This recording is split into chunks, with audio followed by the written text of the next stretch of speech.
Senhor tem me feito passear pelo Evangelho de João e nós iremos trazer várias mensagens de ensinamentos do livro de João. E a primeira delas vai ser João capítulo 2, água feita vinho. Vamos lá? Volta só um pouquinho de onde tu está. João 2, a partir do verso 1. Nós vamos ler todo, depois vamos analisar o que foi que nós lemos. E ao terceiro dia fizeram-se umas bodas. Bodas é casamento. Em Caná da Galileia. E estava ali a mãe de Jesus.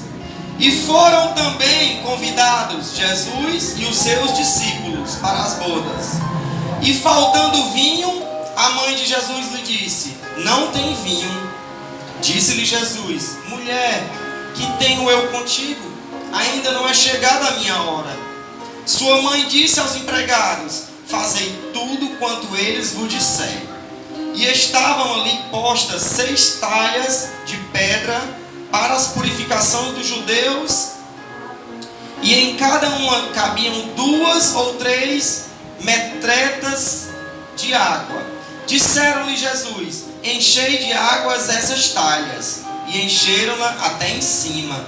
E disse-lhes: tirai, agora levai ao mestre-sala. E levaram.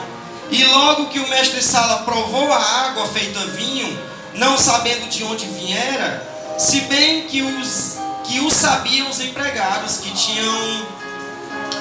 tinham tirado a água, chamou o mestre-sala ao esposo, ao noivo, e disse-lhe: todo homem põe primeiro o vinho bom, e quando já tem bebido bem, então o inferior, mas tu gastaste agora, guardaste até agora o bom vinho. Jesus principiou assim os seus sinais em Caná da Galileia e manifestou a sua glória, e os seus discípulos creram nele. Depois disso desceu a Cafarnaum, ele e sua mãe e seus irmãos e seus discípulos ficaram ali não muitos dias. Amém? Nós vamos dar início a uma série de ministrações no Evangelho de João. No Evangelho de João são encontrados 7 milagres de Jesus. Mas por que só 7? Não foram muitos? Foram. Mas João só quis colocar 7. Por que João quis colocar só 7? João colocou 7 milagres de Jesus. E ele chama de sinais. João é o único que chama os milagres de Jesus de sinais. Mas qual é o objetivo? Que eu vou trazer esta série de mensagens. E o tema dessa série é Evangelho de João, 7 sinais que apontam a Cristo. O objetivo é renovar a nossa fé em Jesus Cristo, é fortalecer nossa confiança em um Deus todo-poderoso que faz milagres e interfere na realidade humana. Porque o povo de Deus está meio descrente. O povo de Deus não está crendo que nós confia, que nós trabalha para um Deus todo-poderoso, que faz milagre, que muda água para vinho, que muda a minha vida e muda a tua história. O povo de Deus tem esquecido que a gente serve um Jesus que nos limpa, nos purifica do pecado. Então, o Senhor colocou no meu coração para nós aprendermos um pouco do Evangelho de todo o livro de João. E dentro esse livro todo completo se encontra 7 milagres. Vai ser sobre esses 7 milagres que eu vou ministrar a cada domingo. E hoje eu vou falar do milagre da água feita em vinho. Mas antes de eu começar a falar, nós temos que ir lá para o início. Nós temos que ler esse Evangelho, igreja, como uma história. O que é história? Quem é que sabe o que é história? Aquela história que nós estudamos no colégio. O que é história? acontecimentos que aconteceu no mundo e que a gente está revisando. Mas a gente sabe que aconteceu. Por quê? Porque está ali relatado. Mas tem gente que lê esse livro aqui e acha que não aconteceu. Está lendo por ler. Não lê como se fosse uma história do mundo que aconteceu. Nós temos que ler esse livro como se fosse uma história. E como é uma história que aconteceu durante o mundo aqui, é a história do mundo. Nós aprendemos nos colégios a história do Brasil só. Aqui você vai aprender a história do mundo. Então, nós temos que partir do início. Temos que partir das dúvidas, suposições. Suposições que eram falsos, os milagres. Vocês sabiam que tem pessoas, estudiosos, que falam que os milagres de Jesus eram falsos?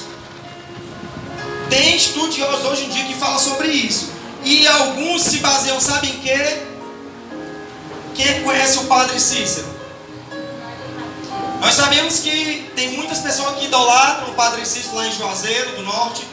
Aí eu tive pesquisando como foi que começou essa idolatria.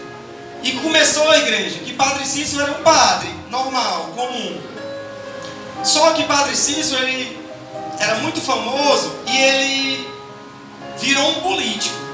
Aí foi descomungado da igreja e morreu. Não tem relatos que Padre Cícero fez milagres. Só que quando ele morreu, fizeram uma estátua dele. E seguidores do Padre Cícero fizeram essa fama que ele tem hoje. Essa fama toda que ele tem hoje foi os seguidores do Padre Cícero que fizeram. Tem relatos que gente tocou na estátua e foi curado. Tem conversas, mas não tem nada escrito, como nós temos aqui. Então, esses estudiosos, eles comparam. Os seguidores de Jesus faziam a mesma coisa do seguidor de Padre Cícero. Eles inventavam os milagres, inventavam as histórias, e era da mesma maneira. Só que eu faço uma pergunta para ti. Será que os seguidores de Padre Cícero teriam coragem de dar a própria vida por causa da palavra, como faziam os apóstolos?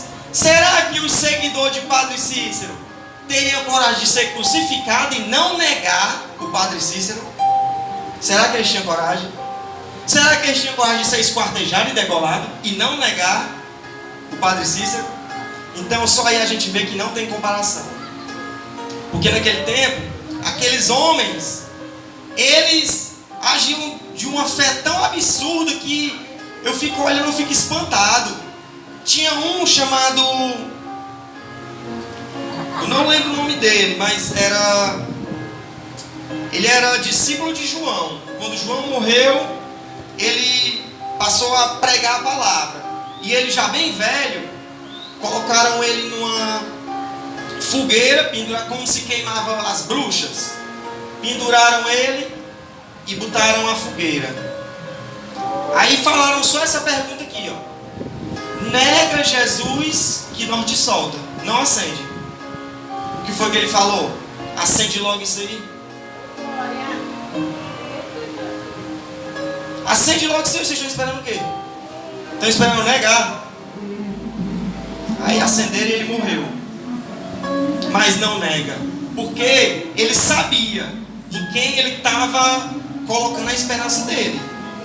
Então, nós também sabemos em quem nós temos crido.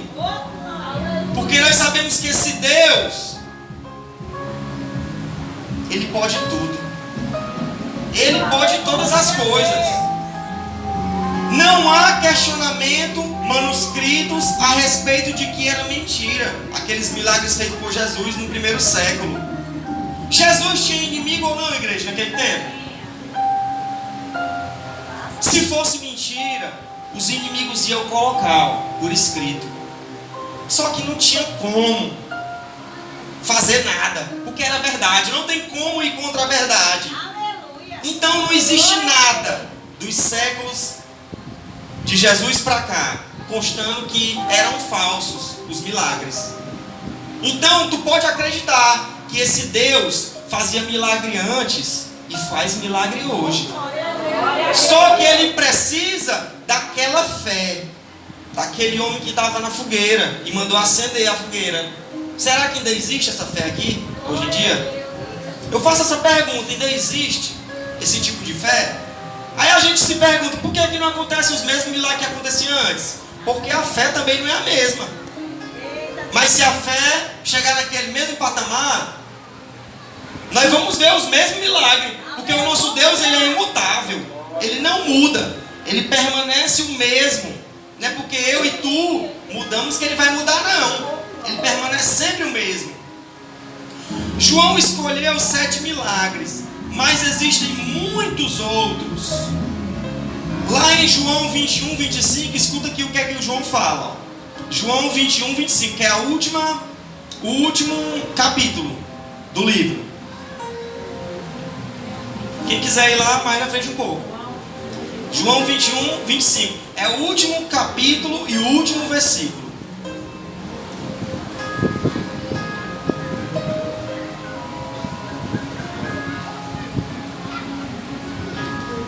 Eu não sei nem se vai dar tempo eu falar tudo, mas eu vou apressar aqui.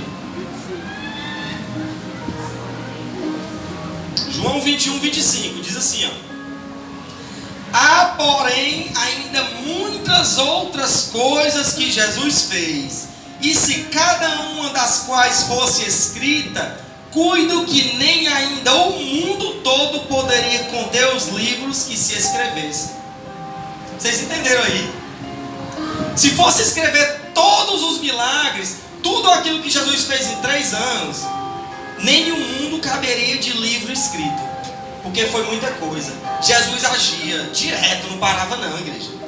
O homem era direto trabalhando. E hoje, a gente tem preguiça de pregar a palavra. Talvez por timidez. O fato de eu acreditar nos milagres escritos na Bíblia não quer dizer que eu autentico todos os milagres feitos em nome de Jesus que acontecem hoje, viu? Ontem eu estava conversando com meu irmão sobre isso. Aí eu falei para Lili, é interessante, quando a gente está estudando uma palavra, a gente conversa com uma pessoa, Deus testifica através da pessoa.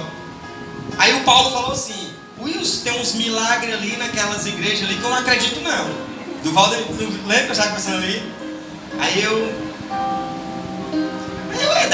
Vai da fé de cada um. Nós não temos a obrigação de acreditar naquilo não, igreja.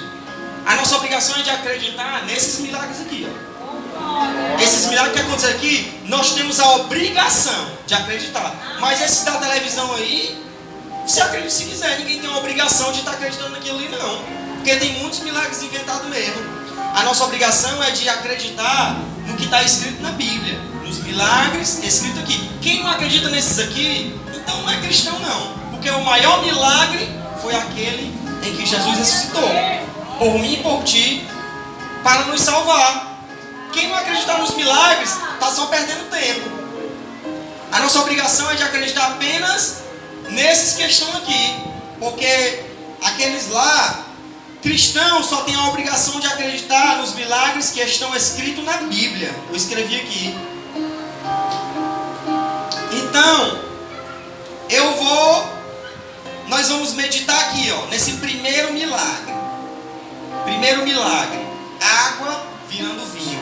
Muitos pastores falam, uma vez um pastor falou que esse milagre aqui era Jesus perdeu foi tempo fazendo esse milagre aqui.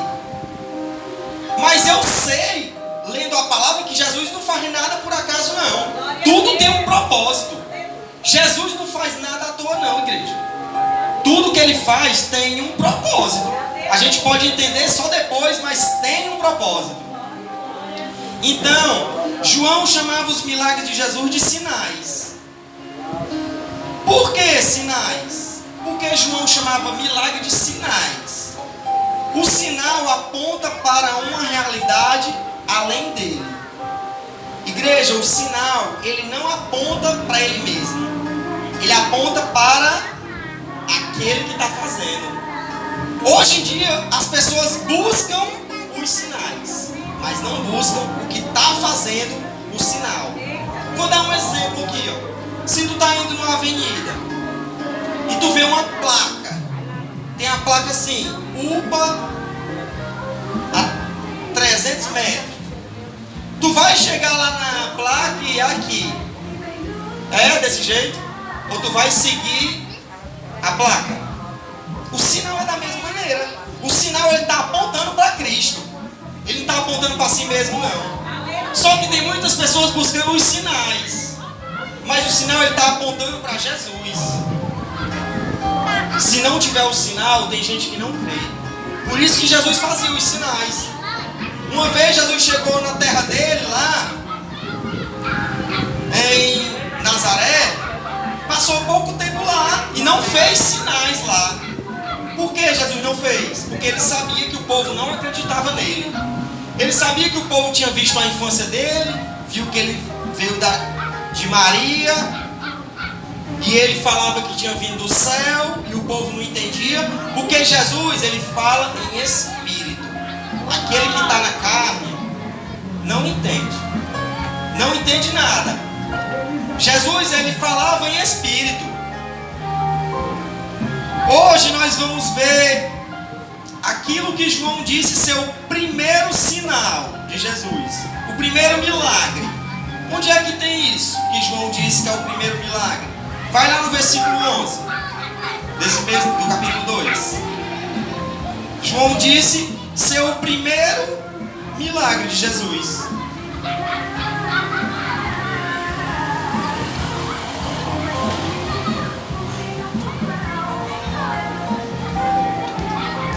Versículo 11.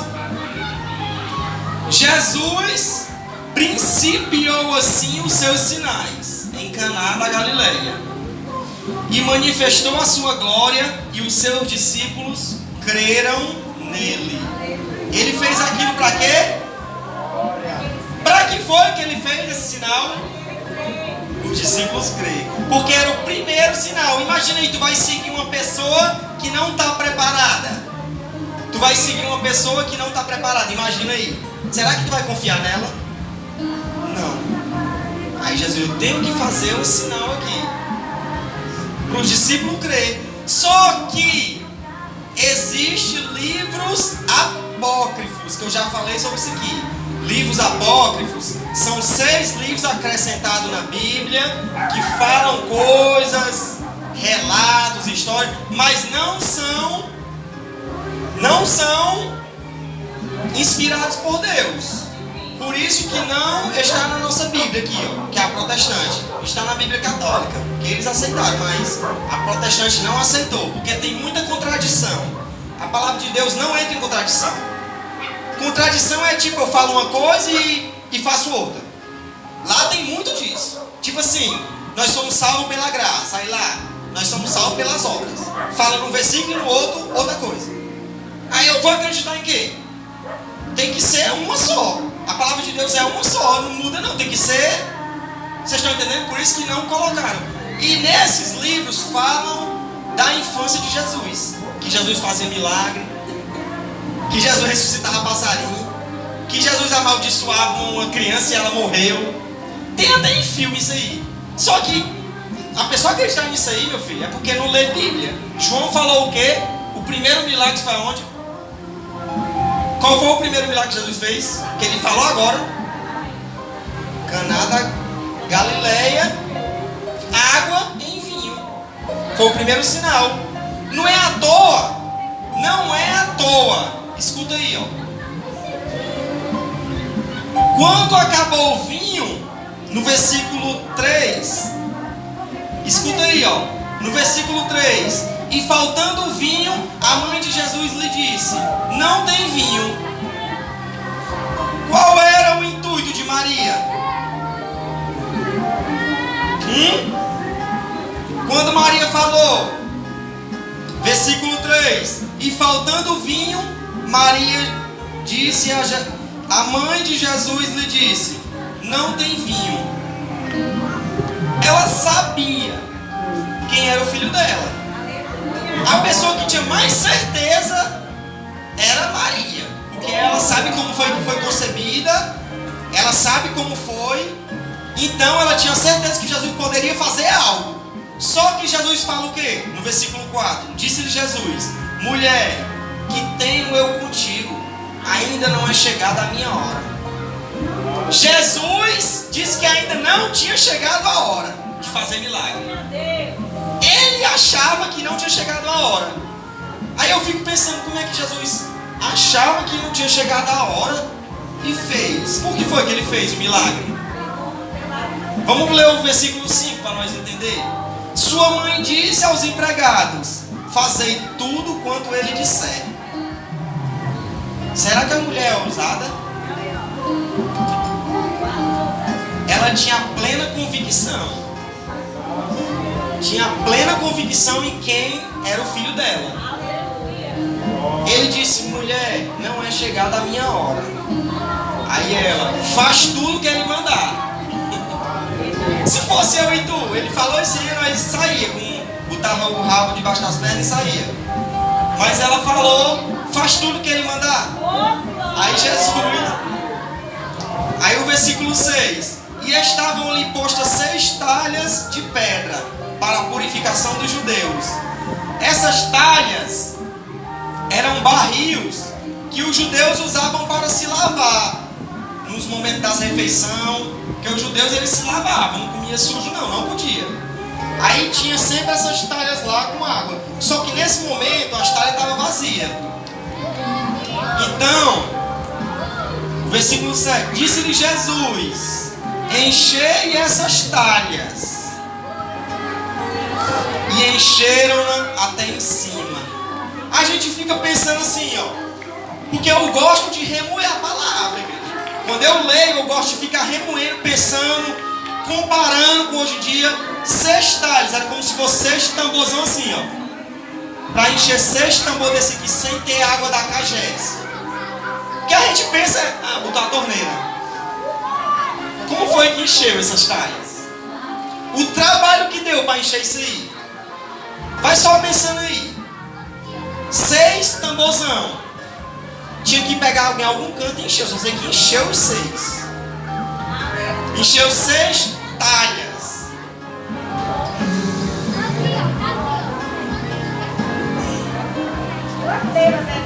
Aí Jesus disse no versículo 8. Versículo 8. Disse-lhe Jesus: tirai agora e levai ao mestre-sala. Vocês sabem o que é mestre-sala? Mestre-sala é aqueles provador que tem hoje em dia. Tem provador de vinho. Por exemplo, vai ter um aniversário de pessoas ricas, que o pobre não tem isso não. Aí vem um profissional para ficar provando. Esse aqui é da melhor qualidade. Tem que vir um cara que entende do negócio, experiente. Aí Jesus disse o quê? Pega e vai dar ao mestre-sala. Porque Jesus queria mostrar alguém que entendia do negócio, para provar que era vinho. Ele não ia dar primeiro para qualquer um que não sabia de nada. Poderia falar besteira, ele leva para o mestre-sala. Aí o cara pegou a água, imagina aí, nós pegando a água e levando água. Jesus pega o vinho e leva. Aí o cara pega a água sem entender nada.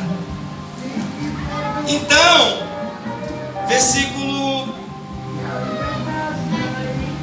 9. E logo que o mestre-sala provou a água feita vinho, não sabendo de onde viera, ele não sabia de onde o vinho tinha vindo. Bem que sabiam os empregados sabiam de onde tinha tirado a água. Chamou logo o noivo. Noivo, vem aqui. Aí o noivo veio e disse-lhe ele: todo homem põe primeiro o vinho bom. Para vocês entenderem melhor isso aqui, ó. Ele disse assim, ó: todo homem põe primeiro o vinho bom. Aí quando todo mundo está melado, ele bota o vinho ruim, ninguém vai nem sentir. Ele falou isso aqui, vamos ler para vocês verem como ele falou isso aqui. Versículo 9, né? Não, 10. E disse-lhe: todo homem põe primeiro o vinho bom, e quando já tem bebido bem, então o inferior, mas tu guardaste até agora o bom vinho. Aí ele, Tu botou primeiro ruim, chamou logo o vinho do cabra de ruim. Tu botou primeiro ruim, tu tá botando bom agora. Eita, então o vinho que Jesus transformou era da mais alta qualidade, que o vinho do cabra devia ser bom. E o de Jesus ainda era melhor ainda.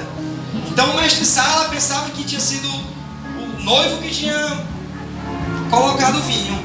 Porque nós sabemos, igreja, que vinho naquele tempo representava a alegria do povo. Vou dar um exemplo. Naquele tempo, se eu fosse fazer o meu casamento com a Lili e os meus convidados, eu tinha que bancar todo mundo a semana todinha. A festa durava 7 dias. Eu tinha que bancar vocês, ó, com hospedagem, com comida, com bebida e com tudo, do bom e do melhor na festa. Só que diz aqui que o vinho acabou. Tu tava pensando, o vinho acabou, então o cabra não tinha muito dinheiro não. Mas é porque a semana todinha, meu filho. Como é que não acaba? Como é que não acaba? Só que isso era uma desonra para o noivo e a noiva, era uma desonra. Então, segundo historiadores, parece que eles eram alguma coisa familiares de Jesus, próximo. Porque eles se baseiam no começo aqui, ó. Presta atenção aqui no começo, ó. E ao terceiro dia, fizeram umas bodas em Caná da Galileia. E estava ali a mãe de Jesus. Quer dizer que Maria já estava lá. Aí depois foram também convidados Jesus e seus discípulos. Maria já estava lá. Por que a Maria já estava lá? Ou era muito próximo dela, ou então era da família. E para Maria se preocupar e chegar, acabou o vinho. A gente se preocupa quando é o que da gente? Alguém próximo, né? Se eu chegar, ei Juliana, a Juliana tem a seda. Aí eu, ei Juliana, acabou ali a comida ali da nossa igreja. Eu tô me preocupando porque é alguma coisa minha, né? Ela não ia se preocupar se não fosse nada dela. Ela fosse só convidada, ela não tinha nada a ver com isso não. Mas ela foi e falou, Jesus, acabou o vinho. Acabou a alegria do povo. Acabou, vão ser desonrados.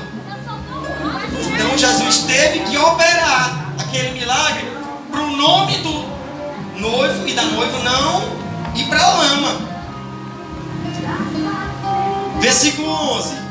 Jesus principiou assim os seus sinais em Caná da Galileia e manifestou a sua glória, e os seus discípulos creram nele.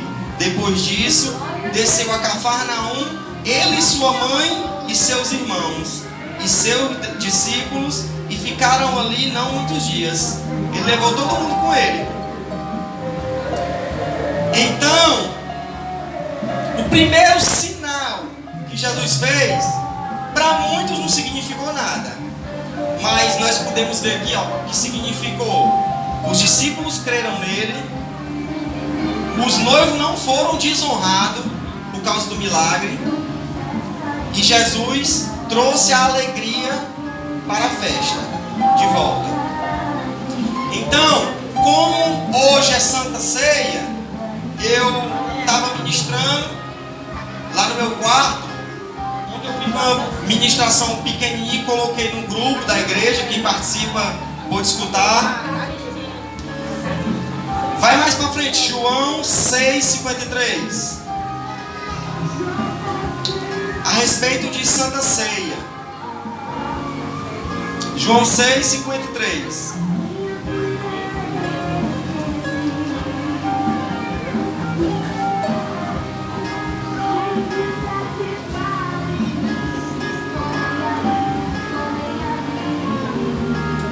Porque eu vou falar isso aqui, porque eu sei que tem muitas pessoas que ficam com medo de ceiar.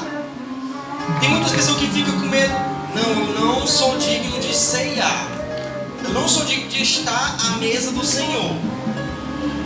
Eu pensava assim antes, só que quando eu comecei a ler a Bíblia, eu vi que a Bíblia não impede ninguém de ceiar.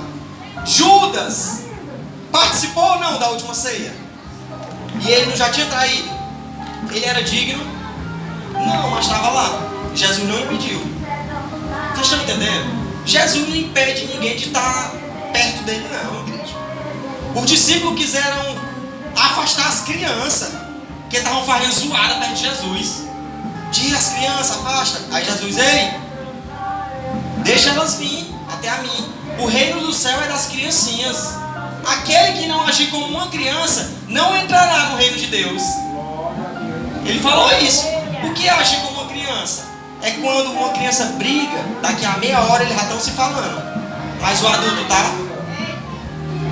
Criança não tem raiva no coração, ela não guarda rancor. Passou. Os pais brigam por causa da briga das crianças. Aí os pais vão e brigam. Mas Jesus falou, enquanto não se comportarmos igual crianças, não herdaremos o reino de Deus. Vamos ler aqui, para você ver como Jesus não impede ninguém de cear. João 6:53. Jesus, pois, lhe disse, na verdade vos digo, que se não comerdes a carne do Filho do Homem, e não beberdes o seu sangue, não tereis vidas em vós mesmo. Quem come a minha carne e bebe o meu sangue, tem a vida eterna. E eu ressuscitarei no último dia. Porque a minha carne verdadeiramente é comida, e o meu sangue verdadeiramente é bebida. Quem come a minha carne e bebe o meu sangue, permanece em mim e eu nele. Aí eu não vou querer, eu não vou rejeitar. Vocês estão entendendo? Jesus, ele deixa bem claro, e é com palavras lindas e maravilhosas. Só que muitos aí falam que para ceiar tem que fazer não sei o que, tem que fazer ritual não sei de que, tem que matar galinha, tem que não sei o que. Aí a pessoa, não, então não vou não, eu não sou digno não. Mas se a pessoa lê a palavra, vê que eles estão inventando isso aí, porque não tem na palavra isso aí. Eles estão inventando, tiraram de algum canto aí. Então, mesmo eu não sou digno, igreja.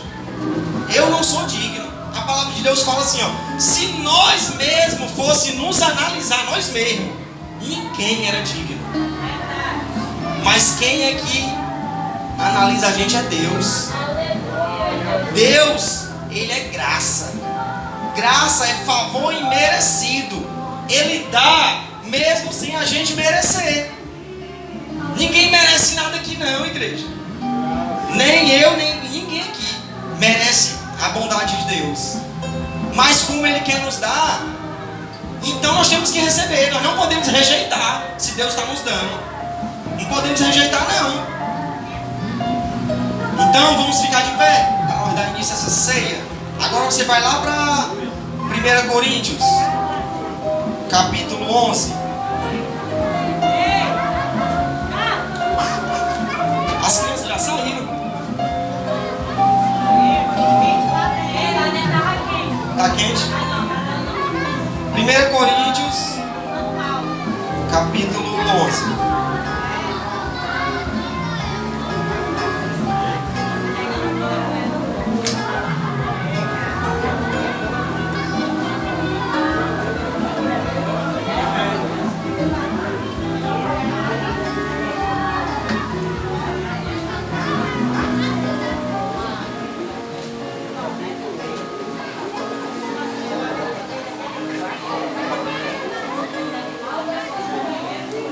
Coríntios 11, versículo 23.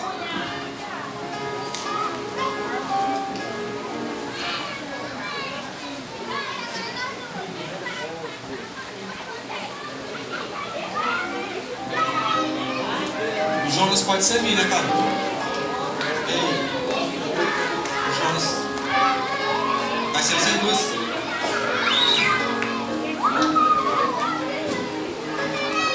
Senhor, meu Deus e meu Pai, eu te apresento aqui, Senhor, os elementos que fazem parte da tua santa ceia, Senhor.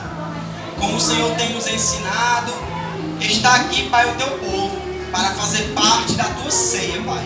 Para fazer parte contigo, Senhor. Porque o Senhor fala que quem não fizer parte da ceia, não tem parte contigo. E nós queremos ter parte com o Senhor. Porque nós queremos ir habitar aí contigo, Senhor.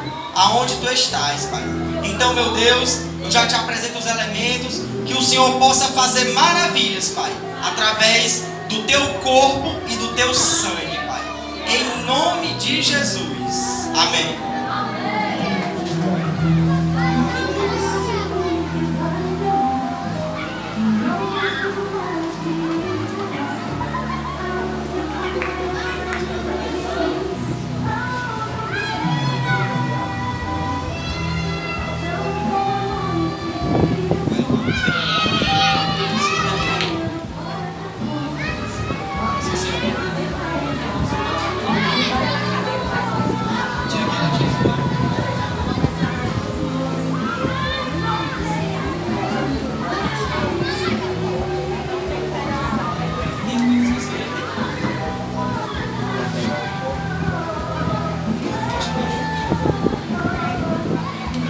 Amém? Todos receberam?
Daqui um dia nós vamos colocar uma cortina aqui, ó. Aí vai aparecer a palavra. Que assim não dá pra ver por causa daquela drobadice ali, mas nós vamos colocar uma cortina que vai dar pra ver bem direitinho. Tá? Pra agilizar o culto, né? Porque demora muito a procurar o pessoal.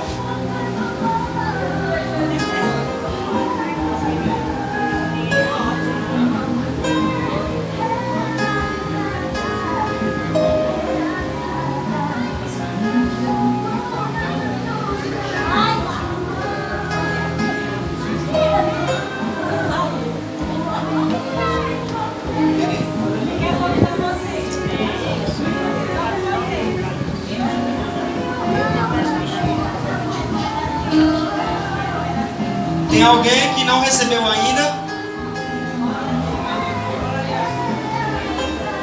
Vamos lá. 1 Coríntios 11, 23. Porque eu recebi do Senhor o que também vos ensinei, que o Senhor Jesus, na noite em que foi traído, tomou o pão. Ergue para o alto aí. E tendo dado graças, o partiu e disse: tomai e comei, isto é o meu corpo que é partido por vós. Fazei isto em memória de mim. Pode ser a.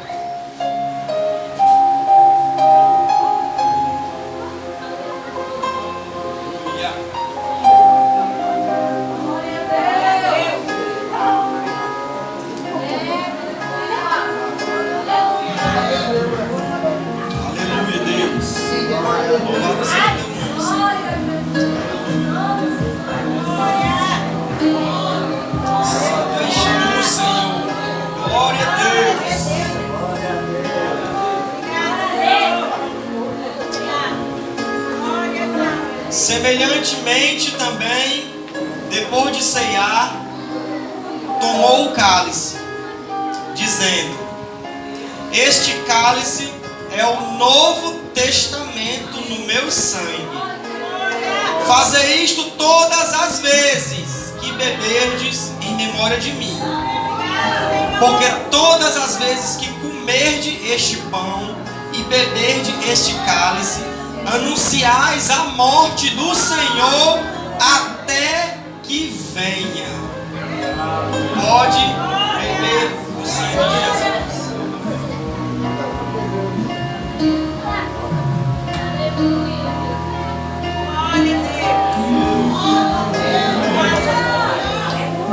Aleluia! Glória a Deus!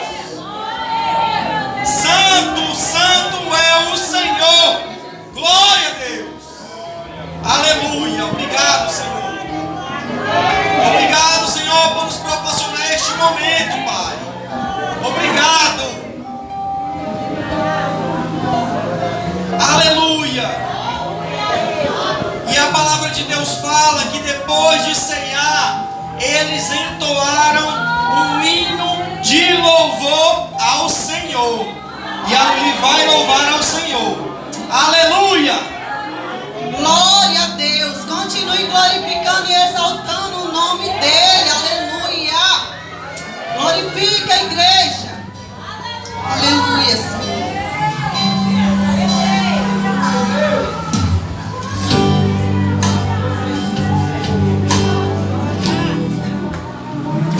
Glória a Deus, aleluia.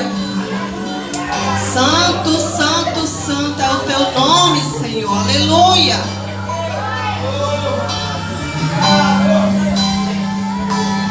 Mesa o pão, o vinho também, no peito uma dor, com aquilo que vem. Sorriso, do outro traição. Ele abençoa e parte o pão. Aleluia! E lava os pés. Se liga, igreja, daqueles fiéis. E mesmo o traidor, aleluia, recebe assim. Oh, glória! Vinho e o pão, ao invés de rancor.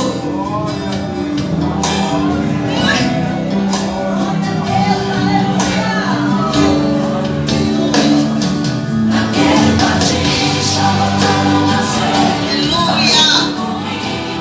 Dê a paz do Senhor, seu irmão. Abraça, igreja.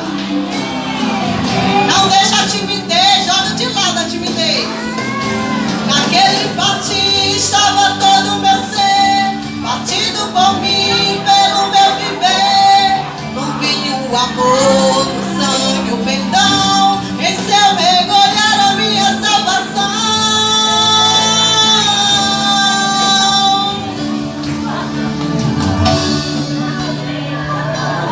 O hino cantou, depois de cear. Era o novo que vinha preparar a maior canção cantada na cruz, escrita na ceia pelo meu Jesus.